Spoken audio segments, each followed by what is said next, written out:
Celebrities ഒക്കെ social മീഡിയയിൽ എന്ത് ചെയ്യുന്നു എന്നൊക്കെ നമ്മളിങ്ങനെ നോക്കിയിരിക്കുന്നതാണ് ഭൂരിഭാഗം പേര്. വിരാട് കോഹ്ലി എന്ത് ചെയ്യുന്നു എല്ലാവരും കൂടുതൽ ആകാംക്ഷയോടെ നോക്കുന്നതാണ്. ഞാൻ ഈ പത്രക്കാരെ കൊണ്ട് തോറ്റു. ഞാൻ എന്ത് ചെയ്യാണെന്ന് നോക്കി നടക്കുക.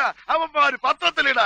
അപ്പോ കോഹ്ലിയുടെ ഒരു ലൈക്ക് വലിയ ചർച്ചയായിരിക്കുകയാണ്. ഒരു ലൈക്കിൽ എന്തിരിക്കുന്നു എന്ന് ചോദിച്ചാൽ വലിയ സംഭവങ്ങളാണ് ഉണ്ടായത്. എന്താ പ്രശ്നം? വിഷയം അല്പം കുഴഞ്ഞതാണേ. കോഹ്ലി ബോളിവുഡ് നടി അവ്നീത് കൗറിന്റെ ഫോട്ടോയ്ക്ക് ലൈക്ക് അടിച്ചു. അതും മില്യൺ കണക്കിന് ഫോളോവേഴ്സുള്ള ഔദ്യോഗിക ഇൻസ്റ്റഗ്രാം അക്കൗണ്ടിൽ നിന്ന് തന്നെ. പോരെ പൂരം. ഇതിന് രണ്ട് വശങ്ങളുണ്ടല്ലോ. മറുഭാഗത്തു നിന്ന് കൂടി നമ്മൾ ചിന്തിച്ചു നോക്കണം. എന്തിനാണ് ലൈക്ക്?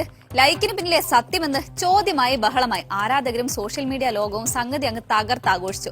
ഈ പ്രോഗ്രാം താങ്കളുടെ ഭാര്യ കാണുന്നുണ്ടെങ്കിൽ അവരും ആസ്വദിക്കട്ടെ ഈ തമാശ, അല്ലേ? വേണ്ട സാറേ, ഇവിടെ വെച്ച് വേണ്ട. കുമാരാ, വേണ്ടെന്ന് പറഞ്ഞാ വേണ്ട. ആദ്യം കോഹ്ലി മിണ്ടിയില്ല. എന്നാൽ കാര്യങ്ങളുടെ പോക്കത്ര ശരിയല്ലെന്ന് തോന്നിയപ്പോൾ ഇടപെട്ടു.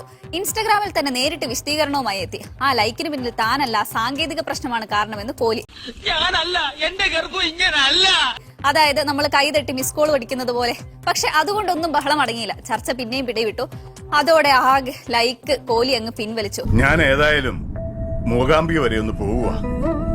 ദേവിയുള്ളൂ ഒരാസ്. എന്നാലുണ്ടോ നമ്മുടെ കക്ഷികൾ വിടുന്നു.